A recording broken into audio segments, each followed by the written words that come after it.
Hi, this is the Mountain Takes with Isaac. There is a specific moment on every mountain where something changes. A decision gets made, a warning gets ignored, a choice gets locked in. Most climbers never recognize that moment while it's happening. They only recognize it later, when the mountain has already decided their fate. Today we're looking at what that moment looks like from the inside.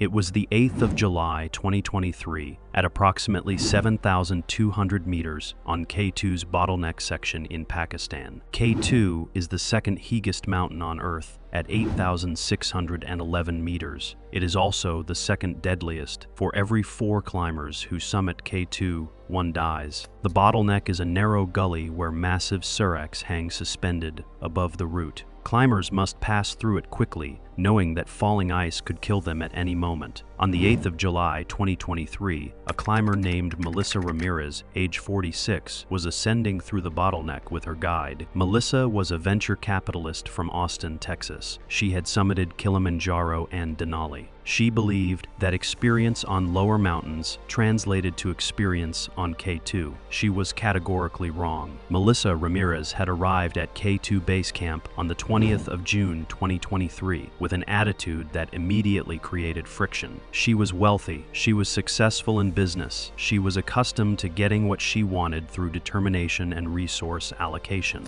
She had paid $145,000 for her K2 expedition through a premium operator. She had hired a Sherpa guide named Dorji, who had summited K2 6 times. Dorje was experienced, skilled, and respected in the climbing community. Melissa treated him like an employee who worked on commission, which meant she believed that his job was to get her to the summit, regardless of conditions or safety protocols. By Camp 3, at 7,400 meters, Melissa's behavior had already created problems. She was pushing ahead of the acclimatization schedule. She was ignoring Dorje's recommendations about rest days. She was insisting that they climb higher faster than safe protocols allowed. Dorje had documented in his logbook that he had recommended slowing the pace. Melissa had responded by questioning whether he actually wanted her to summit, implying that his caution was somehow a failure on his part. On the 8th of July, Melissa and Dorje began their push toward the summit. The weather was forecasted to hold for approximately 18 hours. Melissa was moving through the bottleneck at approximately 7,200 meters when her oxygen saturation was measured at 46%, critically low. Dorje recommended using supplemental oxygen immediately. Melissa said she wanted to conserve oxygen for higher altitude. Dorje explained that if her oxygen saturation was already critically low, conserving oxygen meant dying. Melissa told him that she had paid him to guide, not to lecture. At 9:30 a.m. on the 8th of July, Melissa was at approximately 7,500 meters on the bottleneck. Her movements were becoming uncoordinated. Her judgment was visibly compromised. Dorje was supporting her physically, essentially carrying her upward. A serac above them was making ominous creaking sounds. The ice was unstable. The conditions were worsening.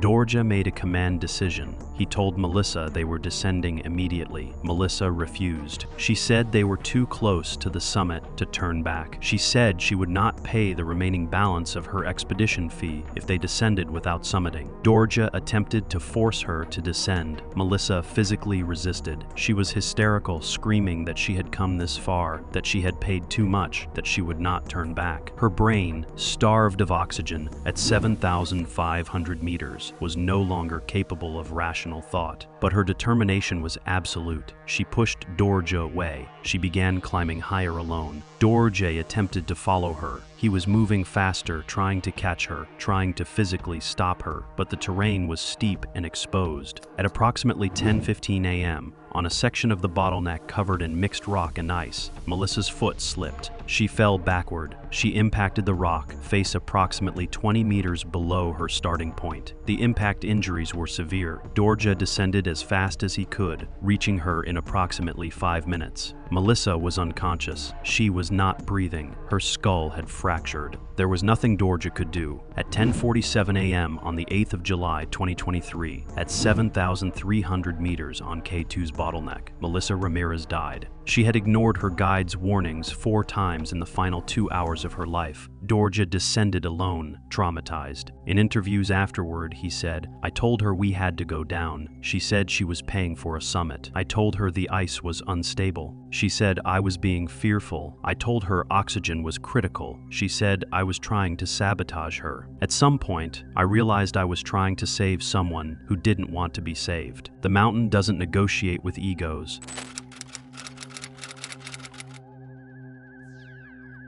It was May 14, 2023, at approximately 6:45 a.m. at Camp 3 on Mount Annaperna's north face in Nepal. The altitude was 7,500 meters. The temperature was minus 35 degrees Celsius. A climber named Christine Aldridge, age 51, was preparing for her summit push. Christine was a social media influencer from Los Angeles with 612,000 Instagram followers. She had built her brand around wellness, fitness, and motivational content. She had posted repeatedly about her Annaperna attempt, telling her followers that she was going to summit and inspire millions. She had sponsored gear companies who had provided equipment in exchange for social media promotion. She had made commitments to her followers that she would summit. Christine had arrived at Annaperna Base Camp on the 20th of April 2023 with a photographer, a videographer, and a content team. Her expedition was not primarily about climbing the mountain. It was about documenting her climb for social media. Every camp was photographed. Every moment of struggle was filmed for authenticity. Every rest break was captioned with motivational quotes. Her guide, a Sherpa named Pemba, with 20 years of Annaperna experience, had attempted to establish basic safety protocols. Christine had rejected them. She said that authentic content required real struggle, real difficulty, real documentation. Safety protocols, in her view, would make the content look staged. By Camp 2, Christine's oxygen saturation was already compromised at 62%. Pemba had recommended she descend and attempt Annaperna in a future year. Christine had responded by filming his recommendation and then posting it to her Instagram stories with the caption, "Even my guide thinks I'm too strong for this mountain. Fitness no limits, Annaperna will not stone." Pemba had been horrified. He understood that her post was not just documenting her attempt, it was committing her publicly to continuing, regardless of safety. Turning back now would look like failure to her 612,000 followers. On May 14, Christine and Pemba began their summit push from Camp 3. Christine's oxygen saturation was 58%. Her breathing was labored. Her movements were slow. Pemba suggested using supplemental oxygen immediately. Christine said she wanted to earn her summit without oxygen. It would be more authentic for her followers. Pemba explained that authenticity meant nothing if she was dead. Christine filmed his explanation and posted it to Instagram with commentary about how guides try to limit us with fear. By 10 a.m. on May 14, Christine was at approximately 8,000 meters. Her oxygen saturation had dropped to 44%. Her brain was being destroyed by the altitude. Her judgment was completely compromised. She was hallucinating, seeing things that weren't there, hearing voices that didn't exist. Pemba was supporting her, essentially dragging her upward, because turning back now would mean admitting failure to her followers. Christine's desperation to summit was no longer about mountaineering.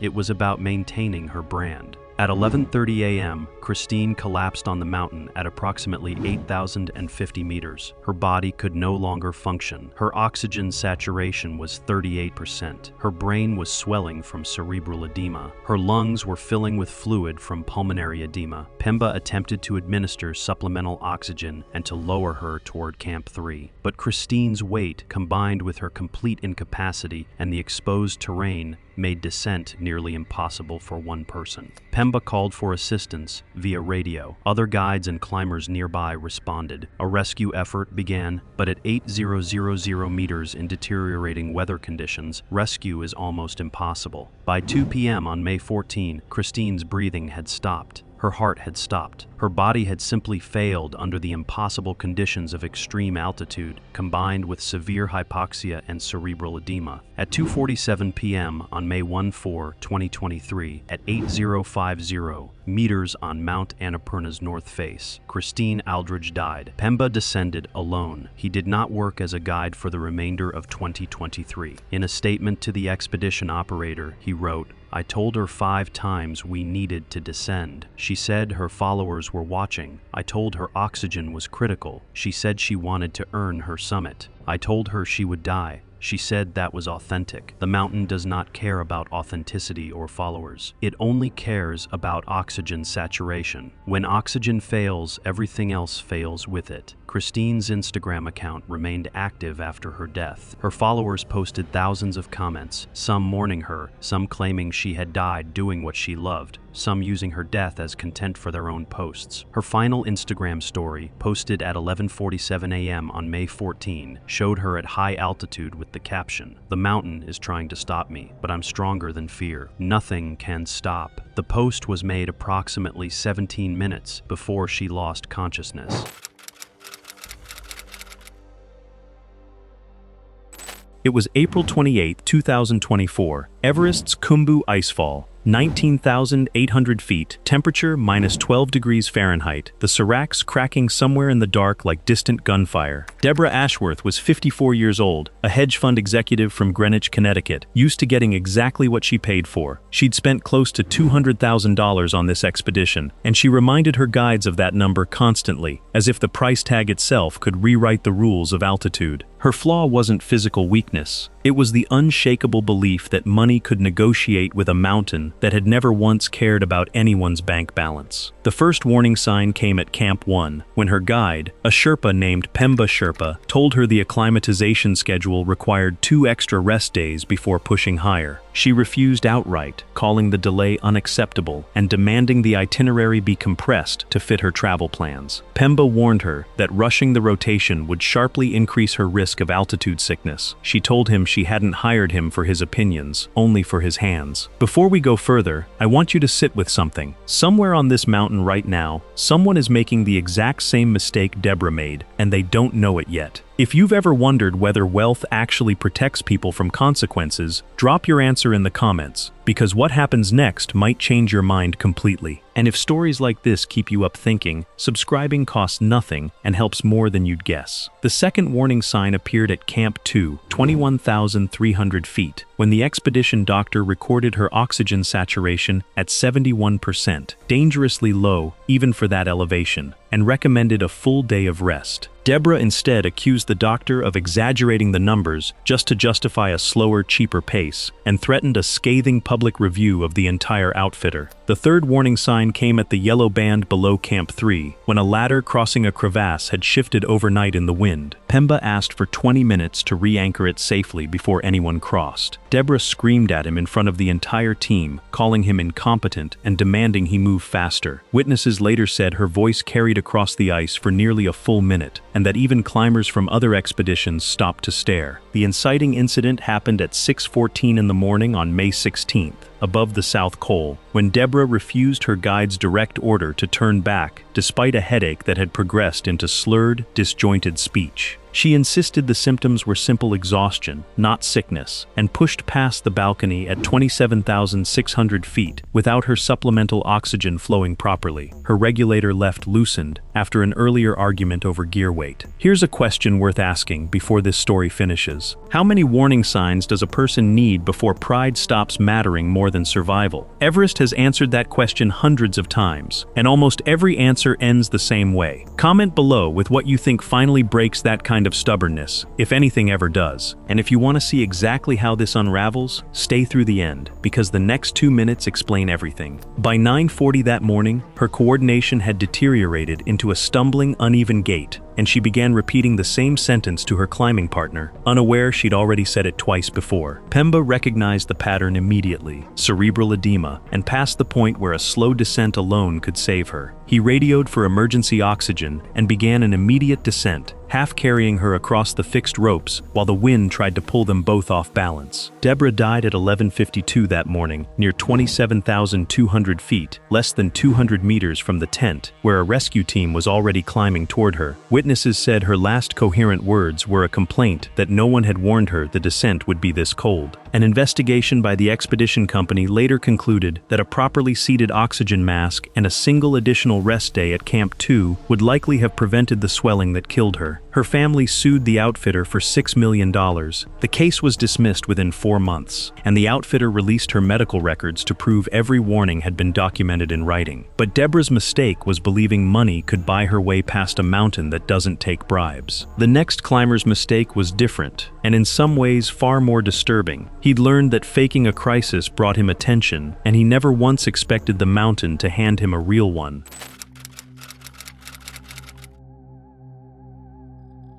It was May 19, 2024. Everest Base Camp, 17,600 feet, temperature -6 degrees Fahrenheit. Prayer flags snapping hard in a wind that hadn't let up in 3 straight days. Tyler Brecht was 31 years old, a social media influencer from Miami, Florida, with 400,000 followers and a habit of turning every hardship into content. His flaw was simple and, in hindsight, fatal. He had faked altitude sickness twice already on previous expeditions, specifically to trigger dramatic helicopter rescues for his channel, and both times the stunt had worked perfectly. The first warning sign surfaced at base camp when the expedition doctor, a woman named Anissa Rahman, reviewed his medical history and found records of 2 prior insurance claims for emergency evacuations that didn't match his actual symptoms at the time. She flagged him privately as a liability risk and told the lead guide to monitor him closely from day 1. I need you to remember what I just told you, because it matters more than you think right now. This man had already lied twice before,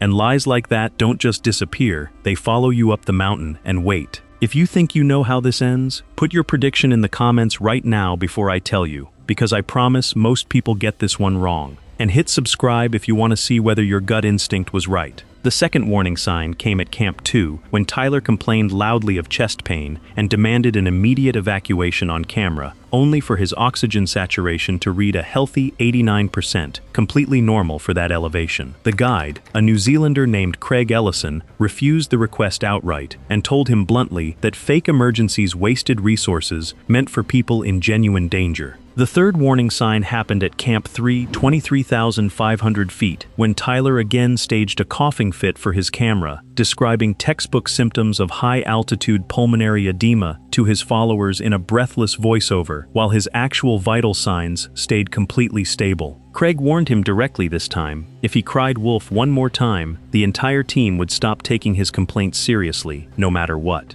The inciting incident began at 2:07 in the morning, on May 23, during the summit push above the South Col, when Tyler's breathing turned genuinely labored, a wet crackling sound audible even over the howling wind. He radioed down describing real chest tightness and told his guide he couldn't continue. Craig, remembering 3 prior false alarms, told him flatly to keep moving and stop performing for the camera. This is the part of the story people can't stop talking about, and I think you'll understand why in about 90 seconds. What happens when the truth finally arrives wearing the same costume as every lie before it? Tell me honestly in the comments if you think you'd have believed him either, because I'm not sure I would have. And if this question sits with you the way it sat with me, subscribing means you won't miss what this channel digs up next. By 3:50 that morning, Tyler was coughing up pink, frothy fluid, an unmistakable sign of high-altitude pulmonary edema, but his own history had trained his team to doubt every word out of his mouth. Another climber finally noticed his lips had turned a dusky blue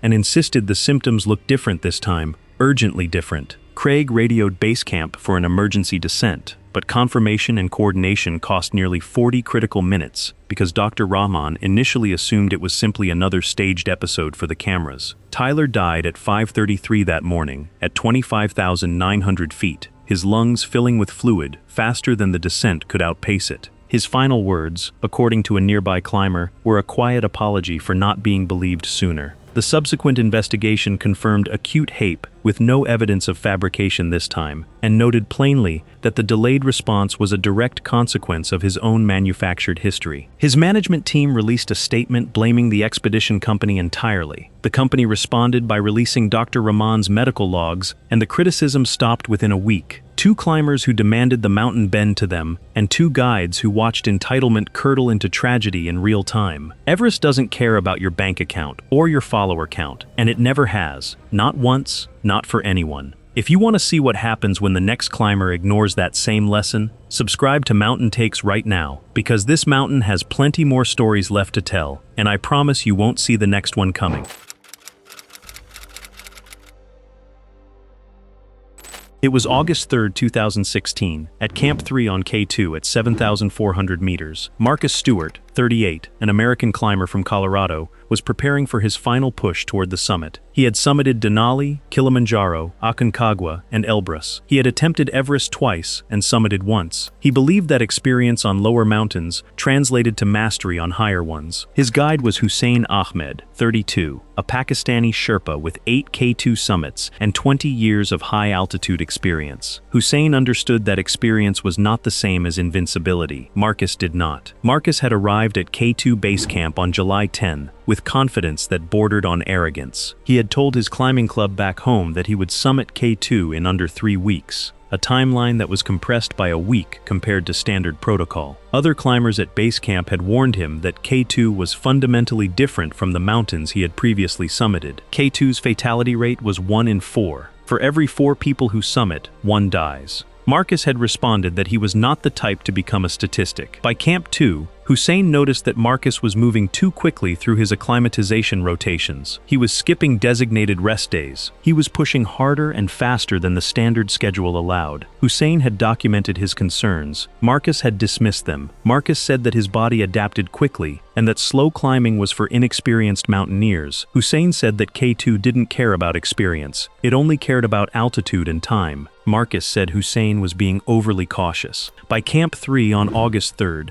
Marcus's oxygen saturation was 58% at rest, dangerously low. The weather forecast showed a brief window opening in 18 hours. Marcus wanted to leave immediately for a summit push. Hussein recommended waiting another day for better conditions. Marcus said the window was small and he wasn't going to waste it. He said he had taken time off work and needed to summit now. Hussein said that mountains didn't care about work schedules. Marcus said he had summited 4 other peaks. He knew what he was doing. Do you see the pattern yet? A guide warning, a climber refusing, a mountain waiting. They left Camp 3 at 8 p.m. on August 3 for the push toward the summit. Marcus was moving aggressively, climbing fast, conserving energy only minimally. Hussein was moving behind him at a more controlled pace, watching Marcus's erratic movements with growing concern. By midnight, they were at approximately 7,900 meters. The weather was still holding, but the wind was beginning to increase. Hussein suggested slowing the pace. Marcus said they were making good time and needed to maintain momentum. By 3 a.m. on August 4th, they were at 8,200 meters. Marcus's movements were becoming uncoordinated. His breathing was labored and wheezy. Hussein checked his oxygen regulator. It was functioning correctly. The problem was not the equipment. The problem was Marcus's physiology. His body was breaking down at altitude despite his confidence that it wouldn't. Hussein told Marcus they needed to descend immediately. Marcus said they were too close to summit, less than 500 meters, and they would summit within 2 hours. Hussein said the weather was worsening and they had no time margin for error. Marcus kept climbing. At 5:30 a.m. on August 4th, Marcus reached approximately 8,400 meters, higher than he had ever been before. The view of the summit from that altitude was visible. Marcus believed he could see it. He believed victory was within reach. What he didn't understand was that at 8,400 meters on K2, you are completely dependent on your guide for accurate assessment of conditions. Your judgment at that altitude is not reliable. Your confidence is not based on reality. It is based on oxygen deprivation and brain damage. Hussein told Marcus that conditions were deteriorating rapidly. Wind was now gusting above 70 kilometers per hour. Visibility was dropping. The weather window was closing faster than expected. They needed to descend now. Marcus said he was continuing to the summit. Hussein said that if they continued, they would both die on the descent in a storm. Marcus said Hussein was being a coward. Hussein had heard this before from other climbers. He had learned that at this point, argument was useless. He made a decision. He told Marcus that he was descending now with or without him. He told Marcus that he would wait at Camp 3 for 6 hours. If Marcus didn't return by that time, Hussein would assume Marcus was dead and would not attempt a rescue. Hussein began descending at 5:45 a.m. on August 4th. Marcus continued ascending toward the summit. At approximately approximately 7 a.m., Marcus reached the summit of K2 at 8,611 meters. He spent approximately 8 minutes on the summit, taking photos and filming video for his climbing club. Then he began his descent. But by this time, the weather had completely deteriorated. The storm that Hussein had predicted had arrived early. Visibility was almost zero. The fixed ropes were becoming difficult to locate in the whiteout conditions. Marcus was descending through sections of terrain he could not see. He was navigating by memory and by occasionally finding fixed ropes. At approximately 9:30 a.m., on a section of steep terrain known as the Descent Gully, Marcus lost the fixed rope. He was attempting to locate it by following what he believed was the correct direction. He was wrong. He stepped off exposed terrain. He fell approximately 40 meters into a crevasse. The fall was not visible to anyone. Nobody heard him. Nobody knew where he was. By the time Hussein reached Camp 3 at 12:15 p.m. on August 4th, Marcus still had not returned. Hussein waited the promised 6 hours. Marcus never appeared. A rescue search was organized. Marcus's body was located 3 days later in the crevasse where he had fallen. He had survived the initial fall but had died from injuries and hypothermia before rescue could reach him. Hussein survived and descended to base camp. He carried the guilt of leaving Marcus to summit alone. But Hussein also understood something Marcus never did. At extreme altitude, confidence is not competence. Hussein had done everything possible to keep Marcus alive. Marcus had refused to listen.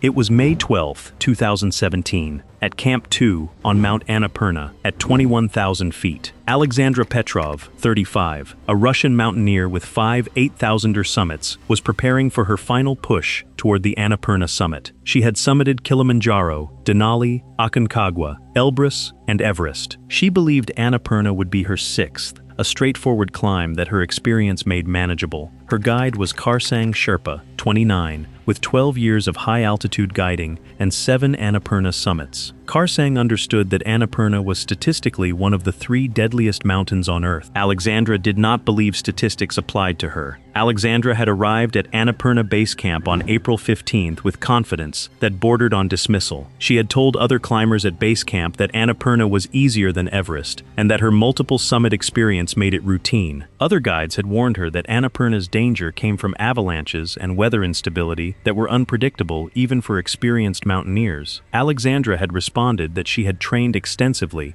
and that her body was stronger than statistics. Karsang had documented her statements in his log. By Camp 1, Alexandra was moving aggressively through her acclimatization rotation. She wanted to summit within 7 days, faster than the standard timeline. Karsang had recommended moving more slowly. Alexandra had said that slow climbing was unnecessary and that she would summit on her schedule. By Camp 2, Alexandra's oxygen saturation was 64% at rest. Concerning, but not immediately critical. The weather forecast showed potential for a summit window within 18 hours. Alexandra wanted to push for the summit that night. Karsang looked at the forecast and saw something different than what Alexandra saw. The forecast showed clouds moving in from the south. The temperature was rising, which meant potential for instability in the snow layers. The wind patterns suggested a front moving in faster than the forecast suggested. Karsang told Alexandra they should wait another day for better conditions. Alexandra said she didn't have time to wait. She said her work schedule didn't permit delays. Karsang said mountains didn't care about work schedules. Alexandra said Karsang was being overly cautious because he was Sherpa, and Sherpas were naturally conservative. They left Camp 2 at 7 p.m. on May 12th for the push toward the summit. Alexandra was moving faster than the standard pace. Karsang was moving behind her at a controlled speed, watching her movements with increasing concern. By 11 p.m., they were at approximately 7,500 meters. The weather was beginning to change. The wind was increasing. The temperature was rising. Karsang suggested slowing down. Alexandra said they were making good time. Do you understand what happens when confidence overrides caution at extreme altitude? By 2 a.m. on May 13th, they were at 8,000 meters. Alexandra's movements were labored. Her breathing was heavy, but she was still moving aggressively upward. Karsang checked her oxygen regulator. It was functioning correctly. The problem was Alexandra's physiology breaking down under the extreme altitude, something her confidence had not prepared her for. Karsang told Alexandra they needed to turn around immediately. Alexandra said they were close to summit and would push through. Karsang said the weather was deteriorating and they had no time margin for survival if they continued. At 4:30 a.m. on May 13th, Alexandra was at approximately 8,050 meters. She could see the summit ridge ahead. She believed she would summit within 1 hour. What she didn't understand was that at 8,000 meters on Annaperna, visibility can change in seconds. Weather can deteriorate in minutes. She was navigating by vision and confidence. Both were about to betray her. Karsang told Alexandra that they were turning around now. Alexandra refused. She said she had come too far to turn back. Karsang said that if they continued, the weather would trap them above 8,000 meters and they would die. Alexandra said Karsang was being a coward. Karsang made a decision. He told Alexandra that he was descending now. He told her that he would wait at Camp 2 for 8 hours. If she didn't return, he would assume she was dead. Karsang began descending at 4:50 a.m. on May 13th. Alexandra continued ascending. At approximately 6:15 a.m., Alexandra reached the Annaperna summit at 8,091 meters. She spent approximately 5 minutes on the summit taking photos. Then she began her descent. But the weather had completely deteriorated. The storm that Karsang had predicted had arrived early. Visibility was nearly zero. The fixed ropes were difficult to locate. Alexandra was descending through sections she could not see. At approximately 8:30 a.m., on a steep snow face known as the Descent Ridge, the snowpack beneath her shifted. A slab avalanche, triggered by the rising temperature and wind loading that Karsang had predicted, broke free. Alexandra was caught directly in the slide. She was swept approximately 200 meters downslope before the avalanche decelerated and stopped. The impact injuries were severe. Alexandra was unconscious. She remained unconscious as her core temperature dropped in the extreme cold. She died from hypothermia within 30 minutes of the avalanche. Karsang reached Camp 2 at 10:15 a.m. on May 13th. Alexandra had not returned. Karsang waited the promised 8 hours. Alexandra never appeared. A rescue search was organized. Alexandra's body was found 2 days later on the Descent Ridge where the avalanche had carried her. Karsang survived and descended to base camp. He carried the guilt of leaving Alexandra to summit alone, but Karsang also understood something Alexandra never did. At extreme altitude, confidence is not competence. Karsang had done everything possible to keep her alive. Alexandra had refused to listen. "I'm Isaac from the Mountain Takes. 2 mountains. 2 guides who begged their clients to descend. 2 clients who refused to listen. K2 took Marcus Stewart because he believed his experience made him invincible. Annaperna took Alexandra Petrov for the exact same reason. Both guides survived. Both clients died. The mountain doesn't measure confidence. It only measures altitude and time."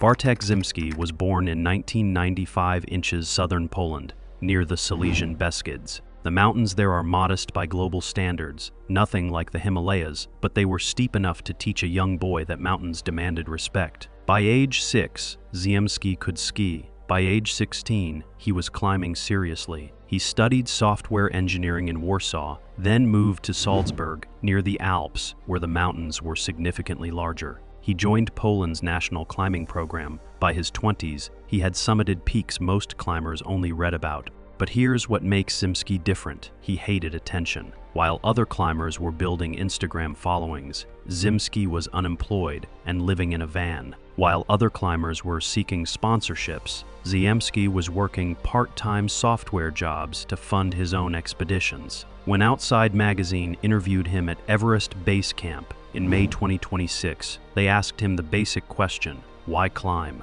Ziemski answered in one sentence. He said, "I'm not a mountaineer at all. I just do it for fun." That statement contains everything you need to understand about what's about to happen on this mountain. But here's where the story gets insane. In 2022, Ziemski decided he would do something that had never been done before. He called it the Mad Ski Project. The concept was simple in theory and almost impossible in execution. Climb and ski down all 14 of the world's 8 Meter peaks without supplemental oxygen, without Sherpas, without any support team. He would carry his own gear, cook his own food, set his own tent, and when he reached each summit, he would strap skis to his feet and descend the mountain. Think about that for a second. Skiing requires constant rapid decisions, where to turn, how hard to edge, when to commit, when to bail. In the death zone above 26,000 feet, where your brain is operating at maybe 40% capacity, every decision becomes slower and more dangerous. Add zero supplemental oxygen on top of that, and the margin for error approaches zero. A fall on skis at that altitude is almost always fatal. Most people who have attempted full ski descents of 8, many of them died trying. Ziemski decided to do it 9 times in 5 years. The project started in summer 2022, Inches, Pakistan. He went after 2 mountains back to back Broad Peak and Gasherbrum II. Both summits, both ski descents, both without oxygen. For someone who had just started this insane project, it was an aggressive opening move. The climbing community barely noticed. No press releases, no social media blitz, just a Polish guy descending mountains. Nobody else was trying to ski. And then he moved to Nepal. This is where things escalated. What happened next changed everything, not just for Ziemski, but for understanding what the human body can actually accomplish at extreme altitude. In spring 2023, Ziemski summited Annaperna without oxygen and skied down. Annaperna is statistically one of the 3 deadliest mountains on Earth, the kind of peak that kills experienced climbers regularly. Then he moved to Dhaulagiri and made the first complete ski descent of that mountain in history. But here's the moment that reveals Ziemski's actual character. While he and his climbing partner Oswald Pereira were resting in Kathmandu after skiing Dhaulagiri, a distress call came through. An 84-year-old Spanish climber named Carlos Soria, one of the most respected high-altitude mountaineers alive, had broken his leg at 7,700 meters on the same mountain Ziemski had just skied down. Ziemski and Pereira got back on a helicopter immediately. They were dropped at Camp 2. They picked up oxygen and medicine and a sliding stretcher. They climbed up to Camp 3, found Soria in his tent, and spent the entire night helping bring him down through the dark. They stayed with him until a helicopter could extract him in the morning. While other climbers were celebrating records, Ziemski was risking his life to save someone he didn't know. That's the kind of person we're talking about here. By 2024, Ziemski had done Makalu and Kangchenjunga, another first complete ski descent in history. By 2025, he had done Manaslu, the same mountain where world-class ski mountaineer Hilary Nelson had died just 3 years earlier, killed by an avalanche during her descent. Ziemski skied the same mountain successfully. By the time 2026 arrived, he had 9 mountains checked off. 5 remained, 2 inches Tibet that were closed to foreign climbers, and 3 inches Pakistan, Gasherbrum, Ainanga Parbat, and K2. If he finished all 5, he would become the first person in history to ski all 14. But first, he had to get through spring 2026. This is where the story enters completely new territory, because what happened on Everest in May 2026 had never been attempted before by anyone. Ziemski arrived in Nepal in early April 2026. While most climbers flew directly to Everest Base Camp, Ziemski took a different route. He went to Mera Peak first and used it to acclimatize on his own terms. By the time he reached Everest Base Camp, his body was already adapted to high altitude. He was ready to move, and then the mountain closed. A massive serac collapse blocked the Khumbu icefall for 3 weeks. Hundreds of climbers were stuck at base camp, watching weather forecasts and waiting. Acclimatization rotations couldn't happen. The summit window in May kept advancing with every wasted day. For most climbers, this delay was just frustrating. For Ziemski, it was a problem with a deadline. Here's where you realize why Ziemski is different from every other climber on that mountain. He didn't wait for permission. He linked up with a small group of Sherpas from different expeditions. Together, they found their own route through the Khumbu icefall, while the official route was still closed. By the time authorities opened the main route on the 28th of April, Ziemski was already at Camp 1, days ahead of the competition. But wait, because what he did next was absolutely unprecedented. Most climbers would take weeks to acclimate properly. Ziemski took 1 rest day after his rotation. Then he started his Lhotse push. Lhotse, the 4th highest mountain on Earth.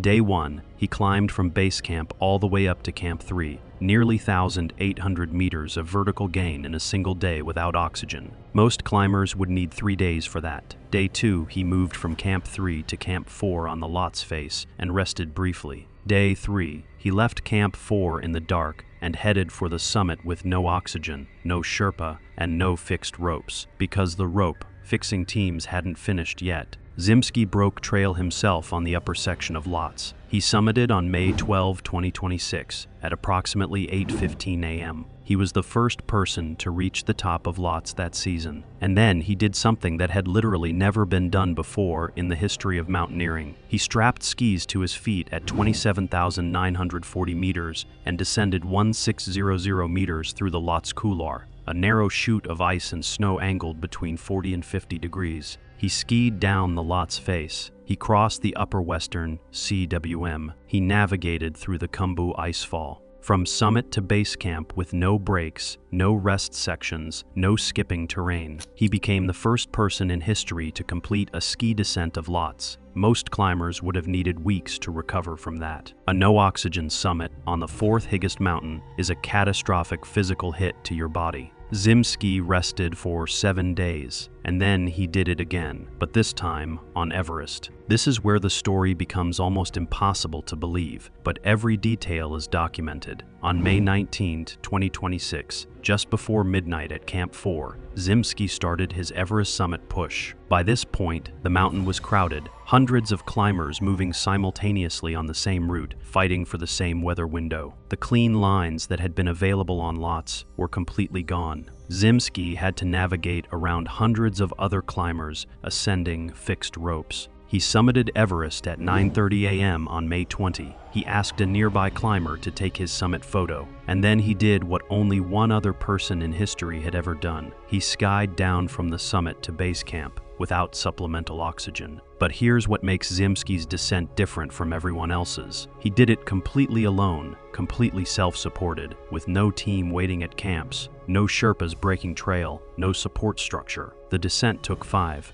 hours. He skied 3,485 vertical meters from the summit back to base camp. He had to navigate around other climbers still ascending. He had to find lines through terrain that wasn't designed to be skied. He had to ski sections of the Khumbu icefall that he had already skied down just 1 week earlier on Lhotse. He reached base camp at 2:50 p.m. on May 20, 2026. He had just become only the second person in history to ski from the summit of Everest to base camp without supplemental oxygen. More importantly, he was the first person to ever do it completely self-supported with no team. No one in mountaineering history had ever skied both Lhotse and Everest in the same season. But here's the thing that makes this even more remarkable. While Bartek Ziemski was quietly breaking records that would be studied for decades, almost nobody noticed. The 2026 Everest season will be remembered for a dozen other records: most permits ever issued, most summits in a single day, most revenue collected by Nepal, strictest rule set in history, hundreds of news articles, thousands of Instagram posts. But the biggest physical feat of the 2026 season belonged to the climber who least seemed to care about being noticed for it. Compare this to what happened 8 months earlier when another Polish climber, Andrzej Bargiel, became the first person ever to ski Everest without oxygen. Bargiel's descent was sponsored by Red Bull. He had Sherpas fixing the route ahead of him. He had a full support team. The expedition was professionally organized and heavily documented. When Bargiel reached the summit in September 2025, it became a massive media event. The Polish Prime Minister posted about it. Red Bull released a polished film. Bargiel went on a press tour. Ziemski's descent 8 months later was the exact same achievement, becoming only the second person to ski Everest without oxygen, done in a completely different way, completely unsupported, completely undocumented, completely unnoticed by the world. By the end of the 2026 spring season, he has 5 mountains remaining. 2 are in Tibet, Cho Oyu and Shishapangma, but both are closed to foreign climbers in 2026 due to Chinese government restrictions. That part of the project is stuck indefinitely. The other 3 are in Pakistan in the Karakoram Range, Gasherbrum, I Nanga Parbat, and K2. K2 is the only one that has ever been skied before, and Andrzej Bargiel did it in 2018 with a full team and perfect condition.